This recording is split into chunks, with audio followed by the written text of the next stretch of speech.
યાદવ અત્યારે આવી ગયા છો કચ્છ જિલ્લાના તાલુકા નખત્રાણામાં ગામ નેત્રામાં. અત્યારે જે તમે જોઈ રહ્યો છો મારા બાજુમાં છે મગફળી એટલે ગ્રાઉન્ડનટના ફિલ્ડમાં આપણે આવી ગયા છીએ અને આ જે કન્ડિશન અત્યારે મગફળીમાં દેખાય છે એના આ કન્ડિશન ઉપર આપણે કઈ ખાતરનો ઉપયોગ કરવો જોઈએ અને ઘણા ખેડૂતોનો લોકોનો એવા પ્રશ્ન હોય કે આપણે આ કન્ડિશન પર મને કઈ ખાતર વાપરવાની જરૂર છે અને કઈ રીતે વાપરવું. તો આપણે ખેડૂત મિત્રો હાલો જાણીએ કઈ ખાતર અને કઈ રીતે વાપરવાનું થાય એ તમને પણ લાઈવ બતાવશું. એના પહેલાં તમે ચેનલ ઉપર નવા છો તો ચેનલને સબસ્ક્રાઈબ કરજો અને વિડીયો અન્ય ખેડૂત જોડે પણ શેર કરજો. અને આપણે હાલો ખેડૂતો આપણે કરીએ વાત. ભાવેશભાઈ નમસ્કાર. તો ભાવેશભાઈ આપણે તમે જરાક વાત તમારે એકવાર નામ કહી દેજો. તમારું નામ શું છે? ભાવેશભાઈ. કયું ગામ છે? ગામ નેત્રા, તાલુકા નખત્રાણા, જિલ્લા કચ્છ, બરોબર? ભાવેશભાઈ તમે આજે તમારી મગફળી છે તમારા શેઠનું નામ શું છે? હરિભાઈ. કેટલા એકરની મગફળી છે તમારી બધી?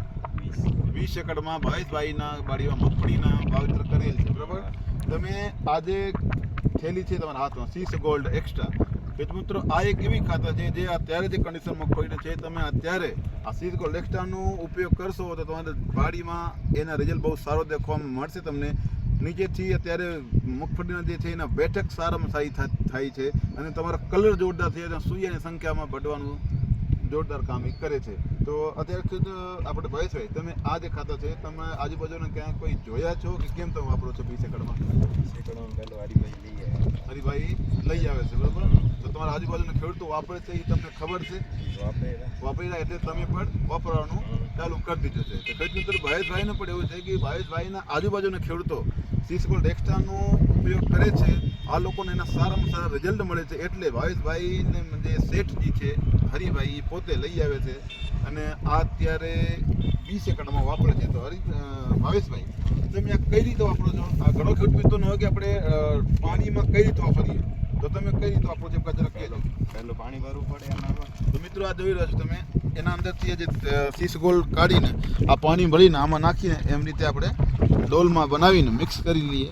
પછી આમાંથી તમે આ જે મિત્રો આ ડોલમાં આપણે રાખીને પછી આ નળી તમે જોઈ શકો છો અહીંયાથી ચાલુ કરી દઈએ એમ ત્યાં જવાનું ચાલુ થાય. તમે પણ પાછળ જોઈ શકો છો આખા પાણી કારકુળ થઈ શકે છે. પણ આ માપ એક જે ભાવેશભાઈનો અનુભવ છે તમારી રીતે રાખવાનું છે કે 1 કિલો 1 એકરમાં પૂરો થઈ જાય એમ રીતે સેટિંગ તમે રાખજો તમારી રીતે કે 1 એકરમાં 5 કિલોનો ઉપયોગ થઈ શકે. એટલે આ વ્યવસ્થિત રીતે તમે નાખશો સૌથી બેસ્ટ તરીકા છે સીસ ગોલ્ડ એક્સ્ટ્રાનો ઉપયોગ કરવાનો. તમને કોઈ છાંટવાની કોઈ જરૂર નથી. નળીમાં પણ એમને હાલી જશે પણ તમને એક ડ્રમમાં એ રીતે આમ રીતે વગાડીને પછી આમાં બાંધી દેવાનું. તો ખેડૂતો આપણે ભાવેશભાઈ તો પછી તમને એના તમારા આજુબાજુનું ખેડૂત મિત્રોને જોઈને તમે લઈ આવો છો, બરાબર? એટલે હવે તમારું પણ એવું છે કે તમને પણ મજા આવશે, બરાબર? તમે કઈ એકર માથે લઈ આવતા નેત્રામાં ક્યાંથી મળે છે? કિશોર કાકાની. એટલે મિત્રો પાટીદાર ટેડર્સ નેત્રામાં તમને અહીંયા મળી જાય છે. તમે કંઈ બહુ છેટો જવાની જરૂર નથી. અહીંયા તમને ઓછી લિમિટેડથી રિલેટેડ બધી દવા ખાતર બધી વસ્તુ તમને મળી જાય છે. તો ફાઇનલી તમે પણ ખેડૂત છો, તમારે પોતાના બાડીમાં એકવાર સીસ ગોલ્ડ એક્સ્ટ્રાનો ઉપયોગ કરો, તમને પણ મજા આવશે અને આ રીતે પણ તમે વાપરી શકો છો. બહુ આસાન કરવાની આ રીતિ છે ઉપયોગ કરવાની, મને મજા આવશે. તો ખેડૂત તો પછી આપણે મળશું બીજા વિડીયોમાં. ત્યાં સુધી બહુ બહુ ધન્યવાદ, આભાર, થેન્ક યુ.